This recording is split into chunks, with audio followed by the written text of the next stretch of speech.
बात करने के लिए लॉगिन करें www.astrotak.com। वैसे तो देखिए, तीज का जो पर्व है वो पूरे दिन भर मनाया जाता है। सुबह से लेकर रात तक इसका पर्व रहता है, इसकी पूजा लोग करते हैं, उपासना करते हैं। लेकिन तीज की संध्या काल का, शाम का विशेष महत्व होता है।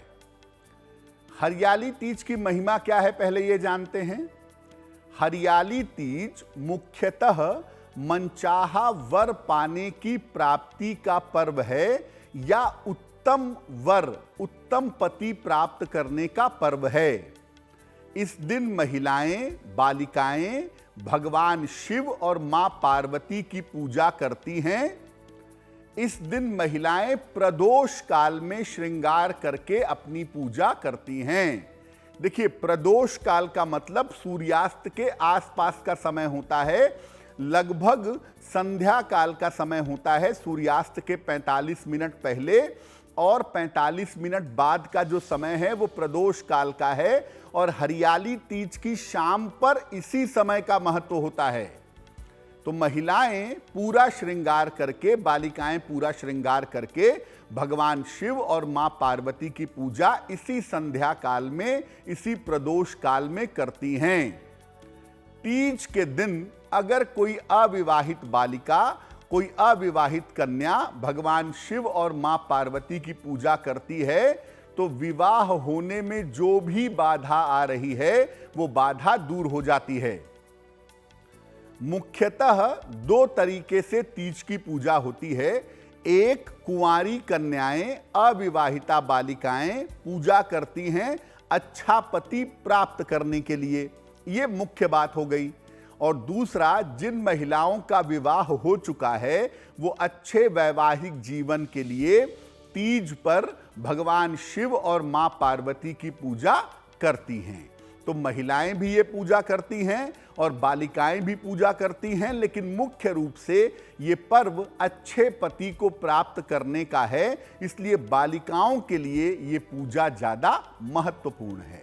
देखिए, तीज का पर्व बड़ा पवित्र पर्व है और वैसे भी भगवान शिव और मां पार्वती के साथ जुड़ा हुआ है, तो इसकी महिमा अपने आप में वैसे भी ज़्यादा हो जाती है। अब हरियाली तीज पर जब कोई महिला पूजा करेंगी या कोई बालिका पूजा करेगी तो क्या ध्यान रखेंगे? पहली बात, हरियाली तीज पर उपवास रखना लाभकारी होता है। अगर आप व्रत रखें, निराहार रहें, वैसे तो ज़्यादातर महिलाएं निर्जल व्रत रखती हैं, लेकिन अगर आप पूरी तरह से स्वस्थ नहीं हैं तो जल और फल ग्रहण करके उपवास रखिए। अगर व्रत न रख पाएं, मान लिया बहुत बीमार हैं, दवाइयाँ बहुत खानी पड़ती हैं, हो सकता है व्रत न रख पाएं, तो केवल सात्विक आहार खाइएगा, प्याज लहसुन आदि का प्रयोग मत करिएगा। साथ ही साथ इस दिन महिलाओं को श्रृंगार जरूर करना चाहिए। पूरा श्रृंगार करें, पूर्ण रूप से श्रृंगार करें। अगर आप बालिका हैं तो भी श्रृंगार करें, अगर आप इस व्रत का पालन कर रही हैं, और अगर आप महिला हैं, विवाहिता हैं, तो आपको पूरा श्रृंगार करना ही है।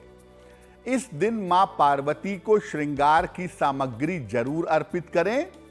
चूड़ी है, बिंदी है, नेल पॉलिश है, लिपस्टिक है, सिंदूर है, चाहें तो लाल या गुलाबी वस्त्र भी रख दें, और ये सब मां पार्वती को समर्पित करके किसी सुहागन स्त्री को श्रृंगार की सामग्री दान में दे देनी चाहिए। ये बड़ा शुभ माना जाता है और ये उपाय करने से अगर आप विवाहिता हैं तो आपका वैवाहिक जीवन बेहतर होता है, और अगर आप अविवाहिता हैं तो आपका विवाह जल्दी हो जाता है। महिलाओं को इस बात का ध्यान रखना है कि हरियाली तीज पर जब आप इतने पवित्र पर्व को मना रही हैं तो काले रंग के कपड़े, सफ़ेद रंग के कपड़े या भूरे रंग के, ब्राउन कलर के कपड़े नहीं पहनने चाहिए। ये नकारात्मक रंग हैं। और जैसा हम आपको लगातार बता रहे हैं कि आप जब चाहें तब पूजा करें, पूरा दिन पवित्र है, लेकिन प्रदोष काल में यानी सूर्यास्त के आसपास पूजा करना ज़्यादा उत्तम होगा।